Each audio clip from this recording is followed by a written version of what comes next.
I think that what we saw here is was a good little test for them early in the season. This is the part to me that's most relevant. They were 1-4, and starting with that Garrett Crochet game, they got back on the beam. They took 2 in Baltimore. They came home. They took 3 from St. Louis, and now all of a sudden 5 in a row. You're 2 games over 500. So just a little bit of adversity at the beginning of the year, and they responded to it, particularly their left-handed ace, whom they are paying $170 million to, as we all know. And so that's good. That's a good sign that they answered. Devers was the worst hitter in baseball history for the first 4 or 5 games of the year, 5, I guess. And then all of a sudden now is hitting everything all over the ballpark. So another good sign that he has sort of rebounded. And overall, the team's fortunes have. Now, let me just say what one of my big takeaways from this weekend was. Okay. Me personally, Mazz's takeaways. Mazz's takeaways. They are going to kill teams with bad and or soft pitching. They are going to kill them, particularly teams that throw under 95 miles an hour. I'm trying to get this stat because historically the Red Sox have always been this way. If you try to get them out with soft stuff, now years and years ago they were vulnerable to it. But if you try to get them out with soft stuff now or without guys who are thrown in the mid to high 90s, meaning 95 and above, they will annihilate you. And you know what the best indicator of that is? What? When you're watching a game? Can I guess? Go ahead. Trevor Story? Bingo! Very good, Murray. If Trevor Story can hit, the Red Sox are going to win, and it means they're facing a softie. Because anybody who throws hard usually blows Story away. So Trevor Story is your offensive barometer, at least as it pertains to what kind of pitcher you're facing. If Trevor Story's hitting the other guy, it usually means that he sucks. Yeah, that's how I felt watching this. Another good sign, and having talked to a friend who does Houston sports radio and had been following the team, like Bregman, I guess typically gets off to real slow starts in April when he's been with the Astros. Like Bregman is not getting off to a slow start, so another good sign, and maybe that has to do with the fact that they're facing suck pitching. But look, the offense is legit. I'm with Mazz. Like if they're going to be facing teams the likes of the Cardinals, them scoring into the teens it's not going to be a rarity. You might see that more often than not. So the offense, I think, turned 2 of the 3 games into wins, which is good for them. Now you want to get to the bad? What else is there, Matt? Anything else we can flush out on the positive side? Well, look, again, I would tell you the starting pitching is still, very brittle. I asked on the positive side. Oh, no, that's out of my system now. That's gone. All right, fine. Now go. Yeah, the starting pitching. It's, again, you didn't win these games because of good starting pitching. You won these games because you swung the bats in your ballpark and just absolutely pounded the opposition into submission. And by the way, the one time when the Cardinals did bring a guy out of their bullpen in particular who was throwing 100 miles an hour, he couldn't hit the side of a battleship. And he walked the bases loaded and gave you the game. Now, again, good for the Red Sox. I thought there was some good at-bats in there in terms of, you get into those spots and you can start jumping at the ball a little bit and coming out of your shoes. Guy drops a slider on you, and now you're sort of, now what do? I'm looking for 100, and he's dropping sliders in there. And they did a good job disciplining themselves and letting him beat himself. Sometimes teams will get in the way of that. They did not. So, but let's not be at all obtuse or circumspect. They won these games because they hit the crap out of the ball. Their pitching still leaves something to be desired. Yes, this is why I said the offense turned 2 of the 3 games into wins. They've allowed 7 runs in 3 of these 6 games. I think outside of Crochet, and this is your opening take on Friday on an Agenda-Free Friday, Mazz, I think the pitching outside of Crochet kind of sucks. But if you can hit like this, it's not really going to matter. But it's Crochet and a bunch of, I don't know, good luck. Pitching a concern, Mass, beyond health. Yes, look, again, the part that worries me is the front half of the rotation. Crochet's been good. He was okay in the first game. He was excellent in the second game and gave him 8 innings in that game in Baltimore, as we all know. He's going to face the Blue Jays here this week. I think he goes tomorrow night because they reshuffled the rotation over the weekend. So tonight is Fitz, tomorrow is Crochet. But after Crochet, those next 2 guys have sucked. I mean, and I would argue that those 2 guys are kind of the key to your season if you're going to be good competition. I think Crochet is on, again, throw health out.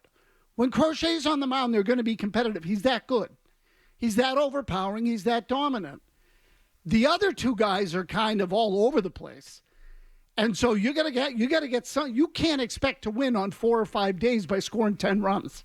It's just not realistic. You can do it against, the cotton candy cream puff staff of the St. Louis Cardinals, who's going to throw baby food up there, nothing but soft stuff. That's it.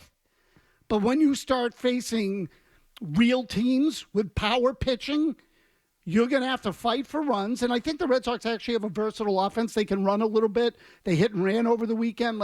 There's some good versatility to their offense, but they're not going to get 10, 18 runs a game. They're going to have to win some games 4-3, 3-2, 5-1. Okay, it's not all show ponies and unicorns. We need to discuss the things that bugged us over the weekend. They won 5 straight. There's still things that bug you. Even off the field things. When they announced the contract extension for Kristian Campbell, Craig Brezlo stepped to the mic and said something that bugged Jim Murray. Let's hear that, Stu. Here we are today, sharing what I would call a massively significant moment for this organization, because Kristian was not drafted in the first round. He wasn't a top prospect upon entering the organization. What he was a good player who made himself a great player because of his work ethic and diligence and open-mindedness and attitude. And so in many ways, he is a prime example of what's possible when great scouting meets great development around a player who prioritizes maximizing his potential over everything else. And so there are so many people in this organization who should feel particularly proud about their contributions to Kristian's development, from our major league staff all the way down to hitting coaches in A-ball and the entire player development and scouting groups. Murray, why'd that bother you? It legitimately pissed me off, and hearing it again, I get like an ick listening to it, because it's Craig Brezlo taking time to polish his own knob, but then also polish the knobs of all the driveline geeks, and I think it's also a passive-aggressive FU to Jim Rice. This isn't about the talent of Kristian Campbell. It's he said like his open-mindedness, Kristian Campbell's open-mindedness. It's, in other words, willingness to do what he's told and listen to these nerds. That's all of them. These geeks taking credit for Kristian Campbell. Maybe Kristian Campbell's just good, and you can pat yourselves on the back for, finding him and him being one of your best prospects. But no, that is just like a minute of Brezlo talking about Driveline and how they got it right and they have fixed and made Kristian Campbell into what he is in this early part of his career. And if that's the case, and if Driveline and your methods are so good, well, why's Connor Wong turned into a pumpkin then? How come this hasn't worked with other guys? It was just a little too like, oh, us and our methods and the geeks and, oh, yes, Driveline. And F you, Jim Rice. You don't know, you old bastard. We have the ways. Oh, yeah, Driveline. No one gets in the way of the Red Sox like the Red Sox, and I want to enjoy them this year, and they're going to be enjoyable. It's stuff like this that I find insufferable. And can't you just let it breathe, you nerds? It's an example of what happens when you combine great scouting with great development. Unbelievable. So, like, they're basically... Murray's dead on. It's a bullseye. They're basically they made saying, it about them. They made it about them. Sorry, Murray. They're saying Kristian Campbell kind of sucked, but we turned him into what you've already seen so far. Oh, Driveline did it. Driveline. Oh, yeah, come here. Kristian's acceptance of our development. This is an example when you combine great scouting with great development. Wow. Unbelievable. No one gets ahead of themselves quicker than the Boston Red Sox. Really? Again, they've played 10 games. They've played 10 games, and look, we all like the kid's ability, and there's a lot of potential there, but there's no guarantee yet. Like, we can't all of a sudden put him in a Cooperstown based on 10 games. He's hitting .364. It's been a good start. Maybe he's just talented, like you a-holes.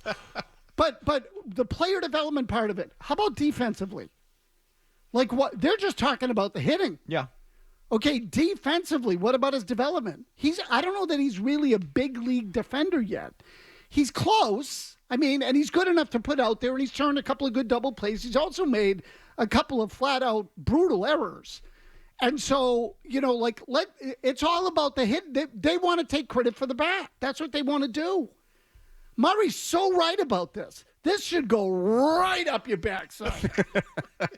Right up there, 10 games in. They're already pulling this crap. Just congratulate the kid. He worked hard. He deserves it.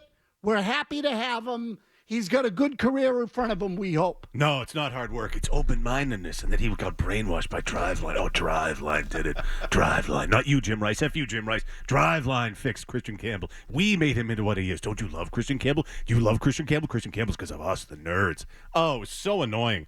And it was a good weekend for them. But, me being me, us being us, I saw it. I was like, oh, I know what I'm bringing up because this pissed me off. Attaboy. Good job, Murray. 617-779-0985. Off and running to your calls on a Reentry Monday right after this.